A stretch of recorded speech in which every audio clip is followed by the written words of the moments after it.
For decades, Israel has wanted the support of the U.S. in bombing the Iranian nuclear program. And for decades, every single U.S. president has said no. I have always said that all options are on the table, but the first option for the United States is to solve this problem diplomatically. Military action would be far less effective than this deal in preventing Iran from obtaining a nuclear weapon. Send support an attack on Iran's nuclear sites by Israel. The answer is no. And then, last week, President Donald Trump said yes. Breaking news, and after days of uncertainty, the United States have completed 3 strikes on Iranian nuclear sites. It's mission accomplished for Prime Minister Benjamin Netanyahu, who thanked President Trump today.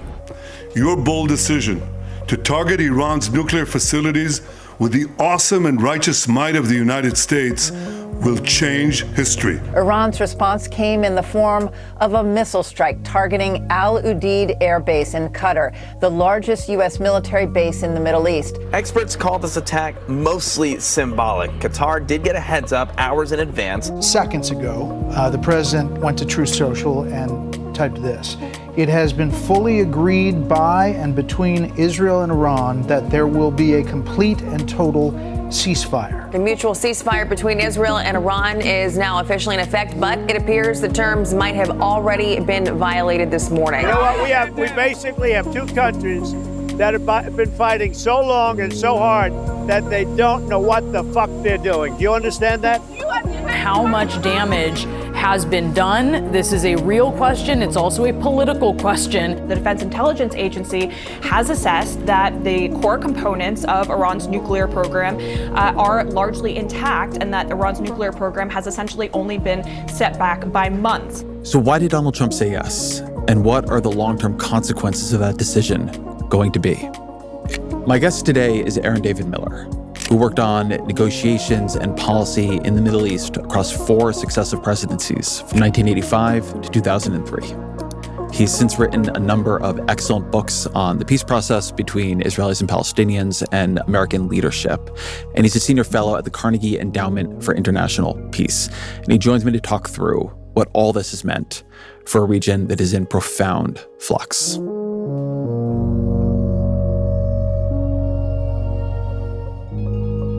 Aaron David Miller, welcome back to the show. Great to be here with you, Ezra. So we're speaking here on the morning of Tuesday, June 24th. Right now, just let's start with where your head is at. What are you confident the bombings achieved? What are your big points of uncertainty right now? Give me your overview of the landscape. Yeah, first of all, I don't believe in game changers, inflection points, sea changes, and transformation. Most of what happens in life is transactional, whether it's marriage, diplomacy, business, and it certainly applies to the Middle East. Big changes have been afoot since October 7, and I would argue there's some headlines and trend lines that have never existed before. The first is Israel's escalation dominance, which I think is the most important thing that has happened. And everything that we're now talking about, Ezra, flows from the notion that for the first time in its history, Israel controls the pace, the focus, the intensity of military conflict with its 3 key adversaries, Hamas, Hezbollah, and Iran. The Houthis provide somewhat of an exception because of the distance problem. But the reality is the Israelis can escalate in ways that these 3 adversaries cannot, and the Israelis can deter that escalation, which I think is what we witnessed during the course of the last 12 days. So right now, I think you see a situation where a situational and transactional president, Donald Trump, who has no real effective strategy, no grand design with respect to what to me is this broken, angry, and dysfunctional region where, by and large, American ideas on war-making and peacemaking have gone to die. But he has managed, as a consequence of Israel's escalation dominance, which he was wary about and has been for the last 6 months, to ride the tiger of Israel's owning the skies. As one Israeli retired general put it, we're playing soccer with the Iranians, but the only difference is they don't have a goalie.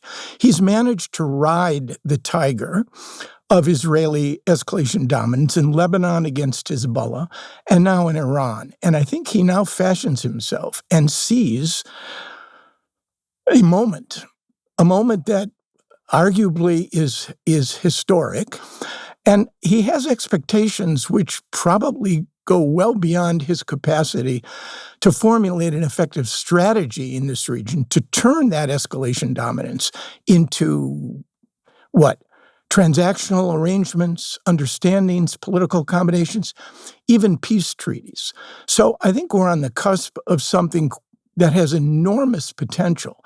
The real question is whether or not we have the leaders in Israel, among the Palestinians, in Iran, and in Washington that know how to use that moment. Unless there is leadership designed to implement something more coherent and cohesive and enduring, you and I probably are going to be having the same conversation next year at this time. What does Israel want and what does Iran want? You know, the Israeli calculation is a complicated one.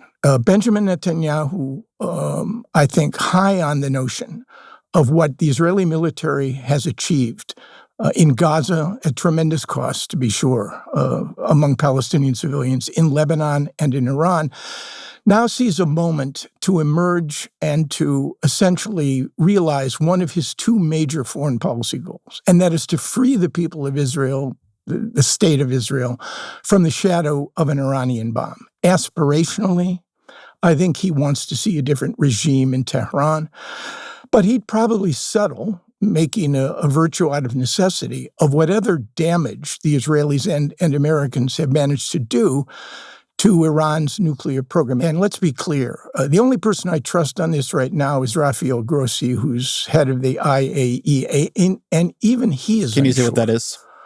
Yeah, the International Atomic Energy Agency. Even Grossi is unsure about the degree of damage and destruction that the Israeli and American effort has done to the program. And if Grossi is unsure, and I think, again, I trust him more than the president's assessment, we have, quote, totally obliterated Iran's nuclear program. I think that's wrong. I think Iran right now, Ezra, is a nuclear weapons threshold state. That is to say, it has all of the elements that are required to assemble a nuclear weapon. And again, the kind of nuclear weapon that we dropped on Hiroshima and Nagasaki, not a sophisticated weapon that could be a miniaturized warhead, a physics package that could actually be on top of a missile, but dropped from a plane. Whether it's 6 months, 8 months, a year, 2 years, I think Iran has the capacity. The question that everyone asks is, the Iranians have chosen so far to remain, my image here, one screwdriver's turn away from producing such a weapon. And they're still not there. So Netanyahu would like a different regime. I think he understands that's very difficult. Had this continued, maybe he could have gotten regime destabilization, dysfunction. Not going to get regime change, it seems to me. Netanyahu won't give up on the regime change. And let's be clear, the longest governing prime minister in the history of the state of Israel on trial for bribery, fraud, and trust in a Jerusalem district court 5 years running, the most ruthless, politically savvy politician in Israel today, sits astride Israeli politics and the U.S.-Israeli relationship for now, like some sort of colossus. And it is extraordinary to me, given the disasters of October 7th, that there has been absolutely no accountability for this intelligence failure, no accountability for the fact that the prime minister, in my judgment, I'm an American here, I don't play an Israeli, despite some of my critics on TV or in the media. This prime minister has managed to prioritize not ending the war in Gaza, in large part because of his politics and the right-wing coalition over whom he presides.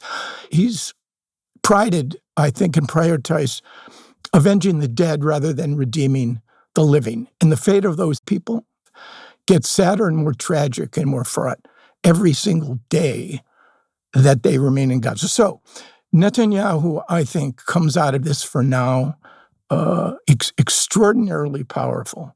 An 86-year-old Ali Khamenei, the supreme leader, made a judgment to respond in a way that's calibrated not to validate Iran's honor. It's too late for that. The Israelis have revealed its sheer vulnerabilities and weaknesses, but to preserve the regime. My friend Karim Sajapur from Carnegie, my colleague, argues that even the most extreme revolutionaries the day after the revolution become conservatives, because preserving and conserving the revolution, and that is Ali Khamenei's objective, becomes, if you're a Star Trek fan, the prime directive. To what degree are we looking now at a new Middle East? You talked about Israel as an almost hegemonic military force. You have Iran, which has seen its proxies functionally devastated, particularly Hezbollah, but also its own power revealed as much weaker than people thought, say, 5 years ago. And you have the Gulf states, which are in a very different place than they were 10, 15 years ago. You think about where the Gulf states were in 2000, they are richer. Their relationships with Israel and America are much, much stronger. They've modernized in many ways that would have been unthinkable back then. When you think about the geopolitics of the Middle East that you worked on for much of your career, and you look at how it looks now, what makes it different, and what possibilities and dangers are opened up by that?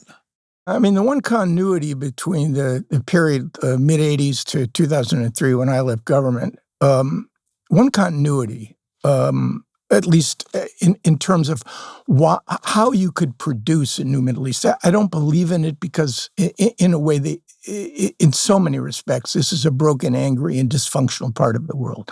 You have 5 Arab states, Libya, Yemen, Iraq, Syria, and Lebanon, in various phases of state dysfunction. You have extractive leaders and authoritarians just about everywhere. Hopes of the Arab Spring in Tunisia and Egypt have been essentially overturned. The authoritarians reign just about everywhere. You've got gender inequality. You've got the key major terrorist groups still emanate in the CIA's rankings from this region. I would have argued, and still do, even though Iran has been hollowed out, that the following, that in the old days, Iraq, Syria, and Egypt were the 3 prominent Arab states that vied for influence and power. Right now, in my judgment, Iraq and Syria are basically offline. They cannot project their power, although there may be some hope in Syria for a better ending to what happens when an authoritarian is thrown out of office. I'm keeping my expectations pretty low there. And Egypt, which is burdened with many, many problems, and no longer, despite its geographic centrality in the peace treaty with Egypt, no longer is the central actor in U.S. foreign policy. When I traveled with 6 secretaries of state, George Shultz, through Colin Powell, the first stop we always made was Cairo. Not the case anymore. It's the Gulf. So this fracture, this dysfunction in the Arab world has led to 2 important changes. The one you referred to is the Gulf. It's stable, authoritarians who can make decisions. It's rich. It's got hydrocarbons. The Emirates and the Saudis are vying to become the new entrepôts of the financial world. That's one power center that has emerged. But these are also very weak states with respect to geographic proximity to the Iranians. The other argument I would make is the rise of the 3 non-Arabs. Turkey, a member of NATO, Israel, America's closest ally, and Iran, on their back foot, to be sure, to say the least. But the 3 non-Arabs are still keepers. They're not going anywhere. The only 3 states in this region that can project their power abroad, they all have tremendous economic potential. They all have competent militaries and intelligence security organizations. And they have and can have tremendous influence for good and for ill. So those are the changes that I think are afoot. But again, converting what we've seen since October 7 and in the wake of the last 12 days into something that normal humans would regard as functional agreements, the end of conflict, governing empty spaces. When things change, if you want to talk about the new Middle East in any serious way, you really need to talk about leadership. Leaders who are masters of their political houses, not prisoners of their ideologies or their politics. Leaders who are prepared to risk, but leaders who care about the security and prosperity of their publics rather than prioritizing keeping their seats. And the reality is, when I look around in this region, I don't see that kind of leadership, which is why converting escalation dominance into lasting political arrangements, let alone peace treaties, cannot be done without leaders. In Israel, we do not have one. Among the Palestinians, that is so fraught. The Palestinians are faced with an unpalatable choice between Mahmoud Abbas on one hand and Hamas on the other, and they won't get to choose because the notion of elections or a coherent Palestinian governing authority right now basically is a thought experiment. There's a degree of dysfunction here which isn't going away. Your colleague, Stephen Wertheimer, made an argument I thought was interesting. He wrote that Israel acted less to preempt an Iranian bomb than to preempt American diplomacy. A new nuclear deal would have lifted sanctions on Iran's battered economy, helped it to recover and grow. A deal would have stabilized Iran's position in the Middle East and potentially strengthened it over time, precisely by succeeding in preventing Iran from going nuclear. A deal would have advanced Iran's integration into the region.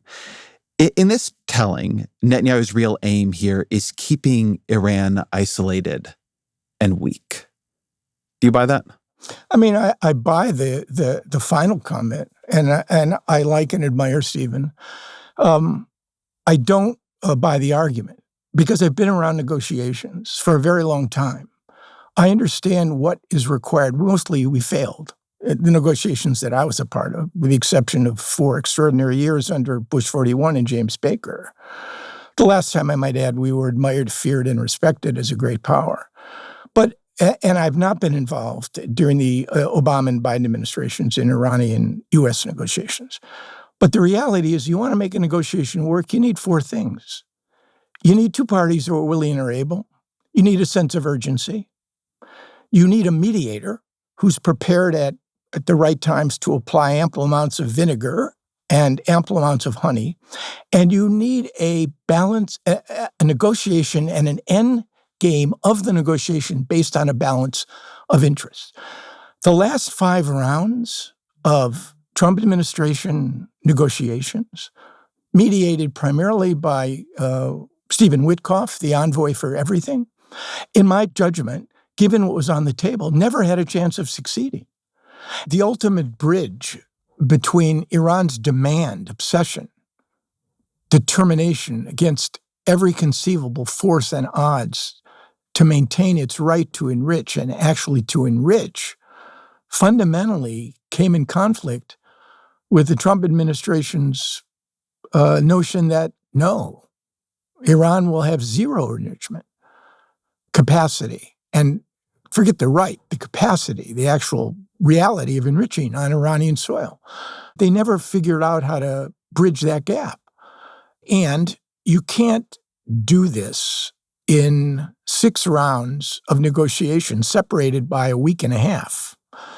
You needed more time, a more serious effort, and a willingness on each side to be more flexible. And since there's no trust, no confidence, since the prime directive for the Iranians is he pulled out of the last agreement, how are we going to ensure that he won't pull out of this one problem?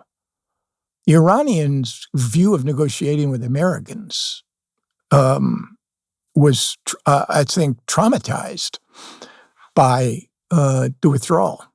So you had a lot of odds stacked against you.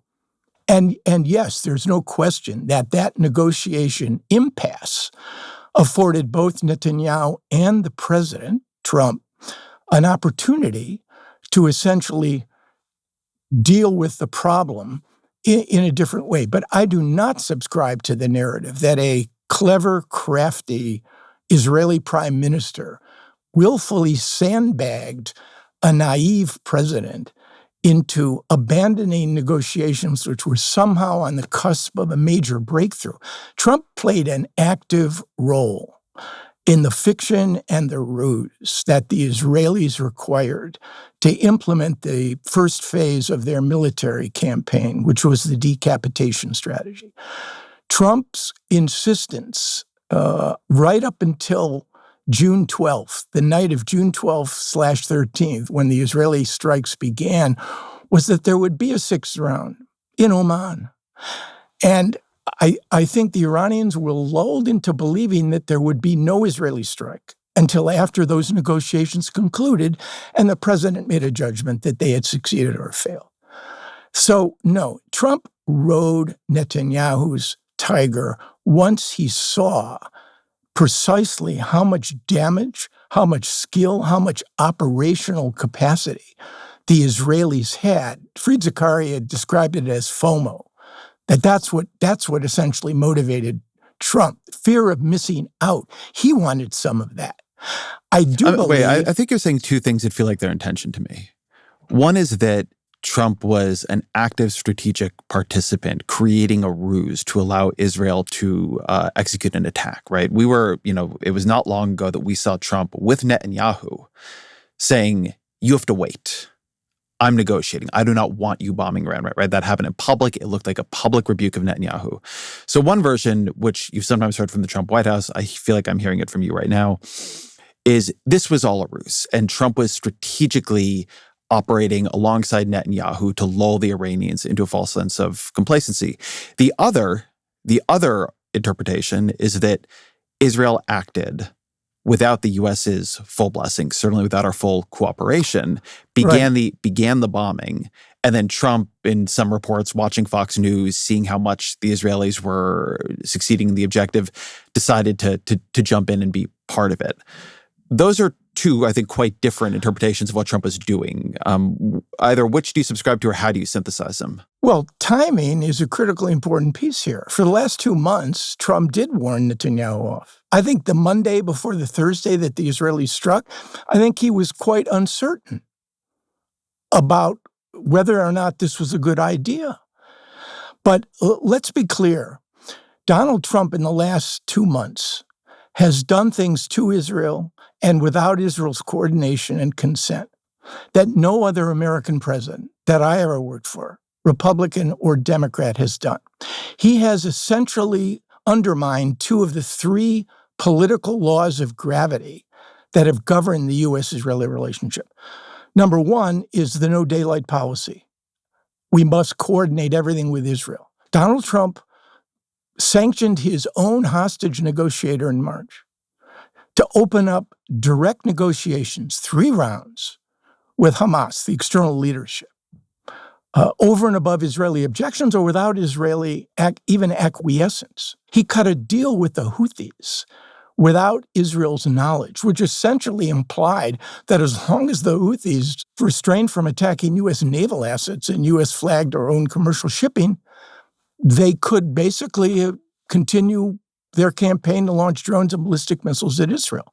And he announced in the presence of an Israeli prime minister, probably over his objections, that he was initiating in April a negotiation. And then finally, over Netanyahu's objections, he lifted, quite to the Israeli surprises and most of the surprise of Washington, lifted sanctions on the regime of Ahmad Shara in Syria. So the no daylight policy, he blew through. The second law of gravity, which was attention to domestic political constraints, if a Democratic president had done any of the things I've just identified, let alone all of them, it would probably be a move on the part of the Republicans to impeach him. So Donald Trump, in my judgment, had the personality, had the will to say at least to the Israeli prime minister, look, I understand what you want to do. You've got a compelling case, but you need to give me more time. You need to give me another 2 months. But Trump basically handicapped his own argument by setting this completely unrealistic deadline of 2 months. This was 2 months to negotiate with Iran. Exactly. And the truth is, we saw it play out in the last 12 hours. He compelled the Israelis to tone down their response to the deaths, to ballistic missiles in Beersheba that caused the deaths of 3, 4, 5 Israelis? So, no, I don't buy, but in large part, what I'm saying to you, I think, is that Donald Trump is transactionally situational. He doesn't have a strategy. There's no core. Biden could not bring himself for over a year to impose a single cost or consequence on Israel that normal humans would regard as serious or sustained pressure. He could have restricted or conditioned U.S. military to Israel. He didn't do that. He could have introduced a UN Security Council resolution or voted for someone else's. He didn't do that. He could have unilaterally recognized Palestinian state. He didn't do that. He could have marshaled a rhetorical campaign day in and day out, basically questioning the fact that Israel is not a reliable. He didn't do that. Biden had a core. I'm just reporting here, so don't shoot me. Biden had a core, and the core was a deep and abiding emotional and political commitment to the security of Israel, the people of Israel, the idea of Israel. That was Joe Biden in the Senate for decades. That was Joe Biden's father telling him that silence in the face of evil, the Holocaust, is complicity. That's Joe Biden, who was a part of Israel's story and felt himself to be a part of it. That's not Donald Trump. Donald Trump is a transactor. And if you get in the middle between him and something he really wants, this is a president who in 6 months has sidelined Israel, has pressured Israel, and has supported Israel. Let me interrupt this for 1 second, because I think the thing, if you've been watching this, you will think hearing this is, yes, there are things Donald Trump wanted for America. He wanted to negotiate the return of a hostage. He wanted our shipping to not be endangered by the Houthis. But Donald Trump has put no serious curbs on what Israel is doing in Gaza or the West Bank, to be very clear. And he just gave Israel the thing that all these other presidents, including Joe Biden, for all of his deep-seated Zionism, did not give Israel, which is American participation using our most powerful depth-penetrating munitions in a bombing campaign to destroy as much of Iran's nuclear program as we could. So for all the, Trump does not follow protocol in the way other presidents do. He is much freer with his language than other presidents have been. But if you ask who gave Israel what they really wanted, the thing Netanyahu could not get from George W. Bush, from Barack Obama, from Donald Trump #1, from Joe Biden, it was this. That's my point, though. Yeah. He removed sanctions on settlers. He restored the shipment of 2,000-pound bombs. He basically has given Israel a free hand in the West Bank. No, I'm not here to argue that Donald Trump is somehow only that he's the new Eisenhower, that basically he's the only American president ever to threaten serious and sustained pressure against the state of Israel, as Eisenhower did in the wake of Suez. The only one. No American president has gone beyond what Eisenhower was prepared to do. My sense was Donald Trump has no core, which is why he is the ultimate transactor, that he could do both and not blink an eye, that he could basically call up an Israeli prime minister and say, don't overreact. I don't want you, I don't know what the Israelis were prepared to do, but I guarantee you it would have been as devastating a strike in response to the deaths of 5 Israelis, which were the 5th of all the Israelis who were killed over the course of the last 12 days by Iranian ballistic missiles. It is the absence of a core. It is Trump's response to situations. It's the absence of an effective strategy. And I would have bet you that had the Israelis not struck June 12th, 13th, he would have tried to find a deal with the Iranians that would have parked the nuclear issue, parked it, a transactional deal, not a transformational one, parked the Iranian issue until the end of his final term in office. So I understand exactly what you're saying, and I'm not here to whitewash Donald Trump as someone who is a stand-up guy when it comes to Israel. And that's exactly the opposite point I'm making. Well, the thing I'm trying to get at here is, because I'm also, I don't think you're trying to whitewash Donald Trump. That's not my view. Is that there is a question of whether or not Donald Trump is trying to achieve something here, right? He's been working with Netanyahu hand in glove. And maybe it's that he wanted to set back the Iranian nuclear program, right? You could see Donald Trump as acting here with a goal.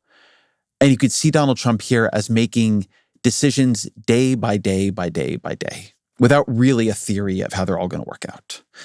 And I think what is worth thinking about, or the thing I have been trying to think about, is Trump just gave Israel something that every other recent president, including Donald Trump, thought was too risky to give them. And is that because bombing Iran, given Iran's current state, is no longer that large of a risk because they cannot project power as they once could, because Israel's decapitated so many of their proxies? Is that because Donald Trump has a higher risk tolerance, or wants something different, or wants something more than the other presidents did, or than he did during his first term? Right? We have just seen a massive change in U.S. policy towards Iran. Well, we went to war with Iran. Yes. So what is that change in service of? And how do we know if it will have worked? Well, so but doesn't that offer? Well, that's a separate analytical question. Mm-hmm. The first one is theoretical. I think Trump saw an opportunity, and he took it. Was Trump right to take the opportunity? Well, that's another question as to whether or not what we have done ultimately will redound to an advancement of American national interest or retardation of those interests. What is our interest? I would reduce our interest in the Middle East without being sentimental. Our vital interests, that is vital regarding a situation where American presidents would risk putting Americans in harm's way. We have three interests in the Middle East. Number one, counterterrorism. Number two, maintaining access to hydrocarbons. And number three, ensuring that there is no regional hegemon with a nuclear weapon. That's not to say we don't have an array of other interests. I worked on one of those interests for my entire career. But it was never deemed to be a vital national interest, which is one of the reasons I think that in so many administrations, there was never a serious effort to look at the Israeli-Palestinian, Arab-Israeli issue as a national interest, particularly at the end of the Cold War. It was viewed as a discretionary problem. It would be nice to have. You say one of our vital interests is preventing the emergence of a regional hegemon, probably in this case Iran, with a nuclear weapon. First, why is that our vital interest? I mean, it seems obvious, but I think it's worth spelling it out, because as much as Trump did diverge from other presidents here, not allowing Iran to develop a nuclear weapon has been a very, very consistent view of every recent American president. And second, when you say there can be no regional hegemon with a nuclear weapon, militarily, isn't Israel a regional hegemon with nuclear weapons? Yeah, I mean, I use the term escalation dominance. I probably shouldn't have used the term regional hegemon. Israel is not a regional hegemon the way the former Soviet Union was in Eastern Europe. But Iran wasn't going to get there either with a weapon. Right, but Iran would emerge. My definition is Iran emerges in a competitive and antagonistic way as a threat to Saudi Arabia, as a threat to Israel, spreading its ideology in so an expansionary power with a nuclear weapon. Yeah, that'd be a better way to frame it. Right. Yeah, an expansionary power with a nuclear weapon. Right, because that threatens our core interests. I mean, Iran clearly has an ideology which seeks to influence and convert this so-called Shia axis, Baghdad, Beirut, Sana'a with the Houthis, Damascus. That seems a stretch these days, in large part given Russian retrenchment, given Ahmad Shara's rise. You're now talking basically about a Sunni regime in Syria. I don't see, and you now have the hollowing out of Iran's ability to project its power abroad. So I don't think that is as critical an interest. But Iran's pursuit of the weapon, and Iran, 90 million people, Iran's a keeper. It's been a keeper for centuries. It's a real country. Is Israel an expansionary power with a nuclear weapon? Israel has a new definition of border security, which I find to be very intriguing. I mean, and it goes beyond their security doctrine that they will preempt or prevent. But if you look at what the Israelis have done, in Gaza, they are there for an indefinite period of time. In the West Bank, they are now more entrenched than they've ever been since the Second Intifada. In Lebanon, they still have not withdrawn from the 5 strategic points obligated to withdraw, and the Trump administration has acquiesced in that. And in Syria, they've declared much of the area southwest of Damascus as a no-go zone. It's a fascinating sort of anticipatory hedge against October 7, and partly also because it does advance Israel's operational and offensive capacities. So an ongoing Israeli-Iranian conflict is basically going to endure, even if the Iranians don't make a major effort to try to reconstitute the program, or worse, right, push for an actual weapon. And as somebody with long experience in the region who has thought deeply about these questions, do you think it served America's national interest to drop bunker buster bombs in Iran? Given the fact that we don't know what the damage was, given the fact that we don't know what the end state is, it's a highly arguable proposition. At the same time, given the result, again, in my case, and I want to be honest here. I would hope I want to be honest. It reminds me of the guy who jumps off the 10-story building, and as he's passing the 5th floor, somebody yells out, "How you doing?" And he responds, "So far, so good." I think the case, was a judgment call.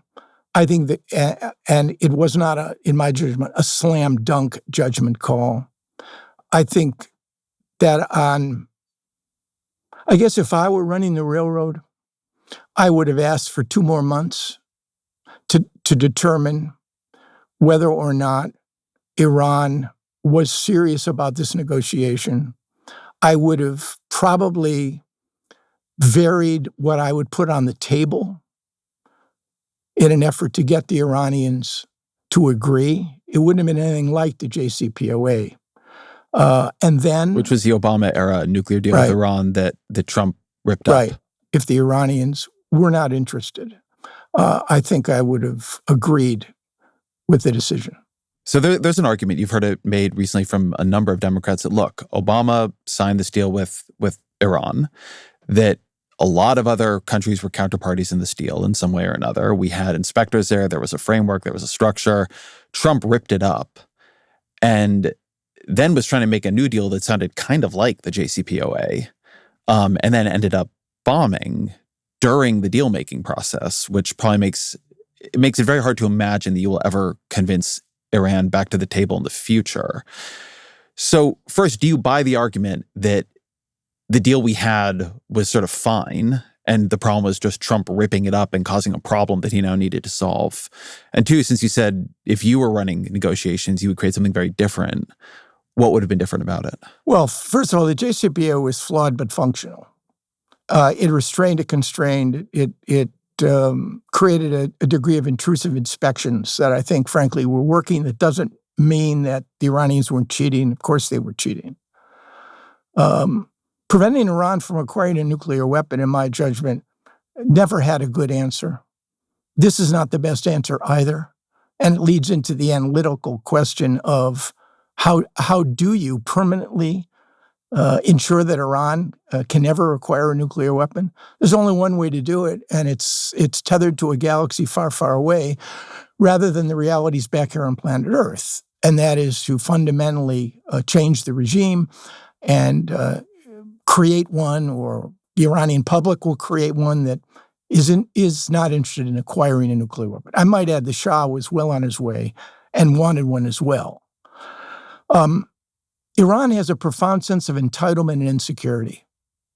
That is a very bad combination in any nation. Profound entitlement and profound insecurity. And I think that the Iranian program is not dead. It hasn't been totally obliterated. The 800 pounds of highly enriched uranium fissile material went missing. Where is it? How many centrifuges, advanced centrifuges, survived? The Iranians, I think, over time, even though it'll be very difficult given Israel's command of the airspace, but if they don't deal with the IAEA any longer, or they withdraw from the NPT, the Non-Proliferation Treaty, you can see that this operation, which is now being touted as an unqualified success, I certainly wouldn't call it that, is going to be looked at quite differently. Which is why, in the end, Ezra, we come back to the same two, in my judgment, we talk about the new Middle East, we come back to the same two unanswered questions. How do you translate this escalation dominance into something more enduring that reflects a better balance of interests? And number two, do you have the leaders to convert that? And it seems to me we don't. Benjamin Netanyahu is not interested. He's already demolished Israel's enemies. Now he seeks to become the peacemaker. I don't see it because it assaults at least one of the core principles, which is there is not going to be a Palestinian state, and there will be no division of East Jerusalem, and there will be no major Israeli concessions, with territorial concessions on the West Bank. I don't see it among the Palestinians. The Ayatollah Ali Khamenei, 86. Every Iranian expert I talk to tells me that if there is regime change, it's likely to be, particularly in this environment, it's going to be an IRGC, heavily military securitized regime, and figure that the only, borrowing a page out of Gaddafi's book, the one Gaddafi didn't read, but one Kim Jong-un did read, basically you need a nuclear weapon to hedge against regime change. I don't see the leadership. I want to say from my perspective, I just claim no knowledge of how any of this will turn out. I feel very, I've actually felt, even in preparing for this conversation, it's hard to find anything that feels like strong commentary to me because everybody's just speculating. Ezra Klein, you're a very wise man. Thank you.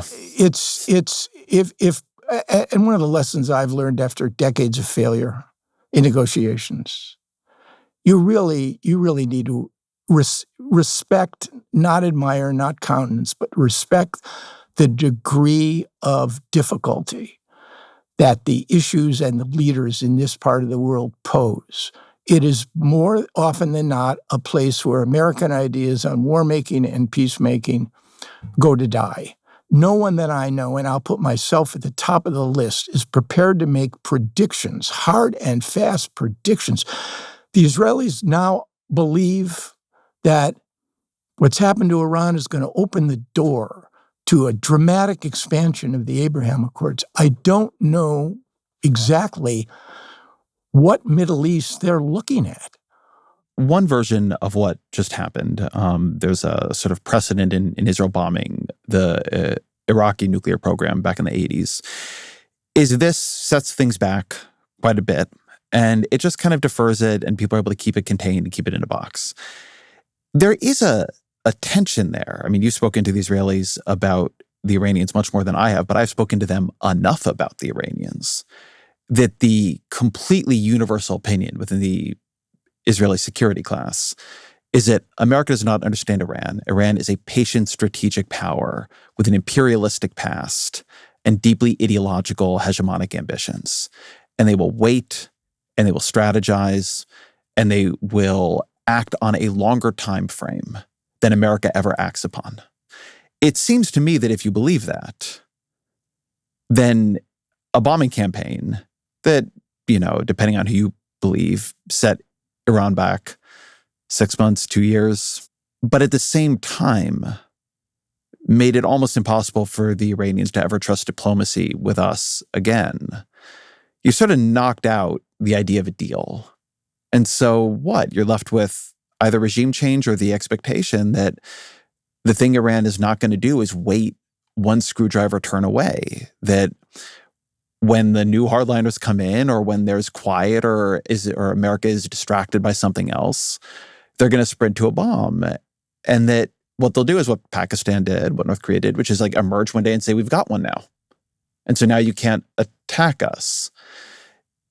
Now, maybe that doesn't happen, but that seems very plausible from where we sit, because making diplomacy into a ruse seems like it has at least one very obvious problem, which is if you ever need diplomacy in the future, how do you persuade your counterparty it's not, again, a ruse? Well, ever is a very long time. Sure. Declaring the end of anything is a hard proposition, because the truth is, neither you nor I can see what's in front of us. I was in Israel on October 6, 1973, right? Until now, the greatest intelligence failure in the history of the state of Israel. And within 6 years, I watched Sadat, Begin, and Carter sign a full treaty of peace on the White House lawn. September 13th, 1993, and in that case, trauma for the Israelis turned to hope. I sat on the White House lawn September 13th, 1993, watching Rabin, Arafat, and Clinton sign the Oslo Declaration of Principles. And yet everything on that day now lies somewhere, broken, bloodied, and battered. In that case, hope turned to trauma. So what do you conclude from this? Well, you conclude that we occupy a tiny space on the planet for a very short period of time. You can say you never say never. That is a very strong proposition in my worldview. I have 2 kids and 4 grandkids. I'm not going to mortgage their futures by saying the American Republic is doomed to failure, or Israelis and Palestinians cannot find a way forward. I don't have the moral right to do that. So in answer to your question, I've been around the Middle East to know it doesn't offer up very often transformative, happy, or Hollywood endings to everything. So when people talk about a new Middle East, I shake my head, but I listen. I listen a lot more now. I have a lot more uncertainty and a lot more humility.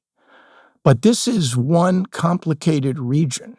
And we are like, very often, a modern-day Gulliver wandering around in a part of the world that we don't understand, tied up by tiny powers, some large, some small, whose interests are not our own. And more than that, Ezra, burdened, in essence, by our own illusions. Donald Trump, unlike any American president that I ever worked for, doesn't look, let's be very clear, doesn't look at Israel the way any other American president looked at Israel. I don't think he has this emotional, sentimental view of the Israeli story.